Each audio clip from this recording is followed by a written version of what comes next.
Hello everybody, welcome back to the channel. Thanks for joining us. So this video is all about the LJ on 37's. It's getting a built front axle. I've been running around on two-wheel drive for months now. And so it's time.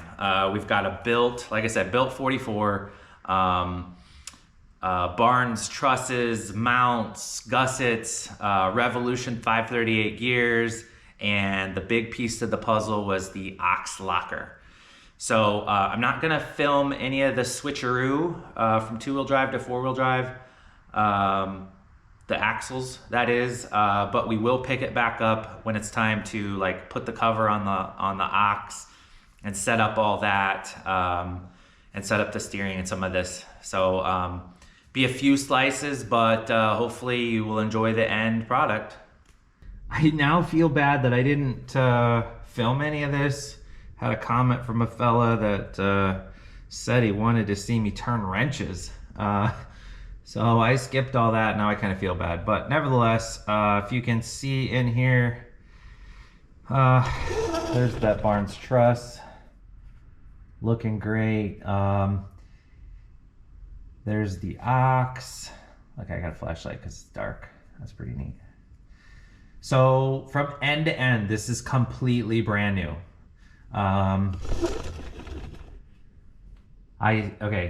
Sort of. So I sandblasted the knuckles and painted them. Brand new ball joints, brand new U-joints. I wire wheeled the axle shafts and painted those. Of course, the housing was retubed, and so it has 1/4-inch axle tubes, the Barnes truss, the Barnes brackets. I did not replace the upper bushing there that's built into the diff. Left that be because it was fine. That one is new because it came with the truss. I didn't even have to adjust the track bar. I measured it off and the bolt just went right in. So that was real nice. So the weak link, I think right now, is either the pinion gear, because it's tiny, being 5.38 gears, or the factory axle shafts. So we'll see here in 8 days what our weak link is.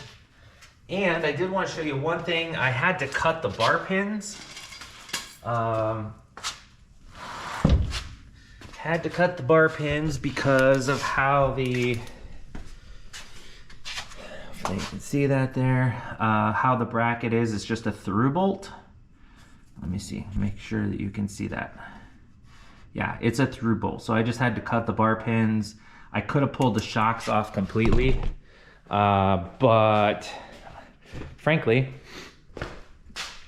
I wasn't so sure that I was gonna get the upper bolts off. So I need a helper for the diff cover, so we're gonna look into the aux stuff next. Okay guys, it's the moment of truth here. So again, the aux locker, the actuator or the shifter is inside of the cover. So this shift fork rides on this collar. You hit the lever or push the button, however you have it set up. This collar comes across and locks this thing in a spool. So we've got a lube locker, diff gasket here that we'll use and see how this works for us. Hopefully I don't struggle too bad. All right, let's try attempt number 2.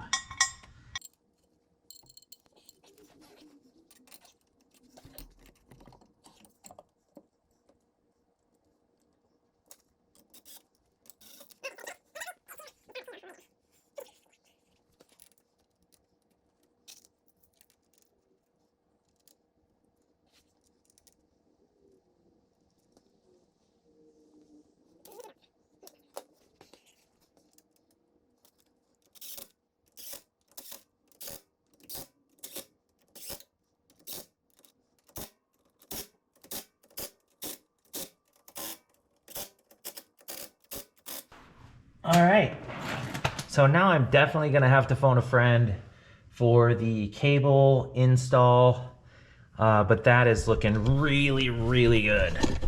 I'm most certainly gonna have some issues with the track bar hitting here because this baby sits out really far. I do have a rusty steering setup that's an offset tie rod that should help, but let me go find a friend. All right, guys, we got just kind of the cable roughed in here. That was quite an ordeal. I don't know that I love the mounting, but we'll see here shortly if it works.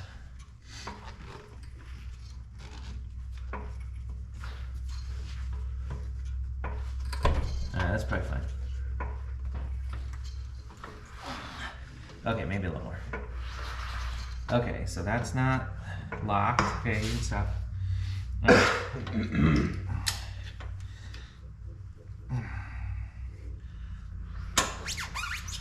It's locked. Of course, our Bluetooth steering is what it is, but unlocked. I have quite a bit of adjustment to do, but this is just for bench purposes. And you can hear it latch. Okay. We're going places. Now we just need to figure out where we're gonna mount it in the Jeep. Okay guys, here's our finished product. Looking pretty great, if I do say so myself. Got the rusty steering in. We had kind of some issues with that, but I think I have that all sorted out. There's fluid in it. We're ready to go. There's one last thing. So this is the factory Rubicon locker switch. If you saw the Rubicon rebuilding video, I talked about it, but basically the factory Rubicon like actuator rides against this and tells the dash when you're locked or not. And so what I had to do, the last 44 I built, I had a plug basically, and I couldn't find one. So what I've done here is this had a broken off sensor in it, and so I cut the plunger off. And so we'll plug that hole in the diff and we should be good to go. It's kind of a jerry-rigging it way to go, but it'll work. So next thing we're gonna look at now is how we're gonna mount the aux shifter.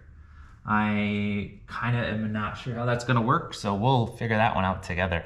Okay guys, well the GoPro died. So I did not get to film any of this for you. I do apologize that it was kind of crucial. But what we ended up doing is putting the front locker here to the left of the transfer case lever, and the rear, it had been in this spot already, and I think I'm gonna leave it there. You'll notice that this, the front shifter will impede my passenger seat flipping forward, but that's fine. If I leave this one alone, I can just have kids pop in and out of the passenger side.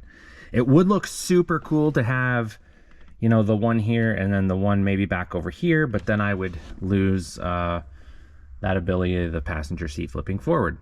Can't have that. So it is mounted in a way that I bought enough cable, that 125-inch cable, so the cable comes all the way from the front of the Jeep, loops back, I don't know, kind of around the seat area, and comes up through the tub. So I think that's gonna work for us. It locks in and out. I did take it for a drive during that GoPro outage, and it was fine. It pulls a little bit, so I think I'm gonna need to get those adjustable rock crawler control arms. And there's a little dead spot with the rusty steering, which I don't love.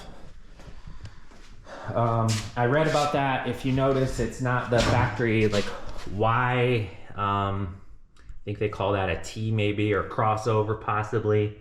And that's kind of one of the symptoms. So,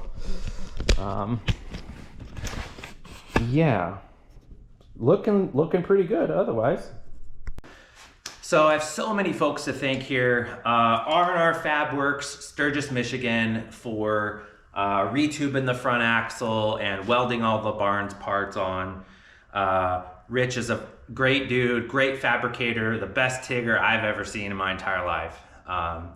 So check him out for any custom stuff that you need if you're in the Midwest. Thank you to Barnes 4-wheel drive for all the brackets and everything. Napa provided the U-joints, the ball joints, the unit bearings, the fluid. Thank you to Ox Off-Road for the Ox locker, cable shifter, the cable, a bunch of stickers, and the drive-away lock tool. I'm excited to have that. Thank you to Baseline 4x4, where I picked up the rusty steering. Great place in the Midwest. They ship. If you need any weird parts, aftermarket parts, factory parts, they part out Jeeps, and they're great people to work with. Thank you to Rock Crawler again for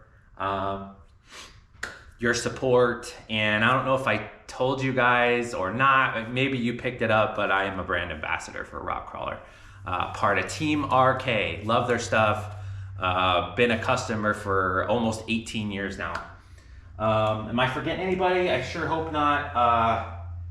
I've measured for the front drive shaft, so I'm gonna get that either coming or drive over to South Bend, Indiana and visit Action Machine. I'm not sure yet. So yeah, hopefully enjoyed that. Hopefully you learned something. If not, I apologize. I'll keep trying. So thank you guys for your support. I appreciate it. I love your comments. So keep it up, and we'll see you guys on the next video. Take care.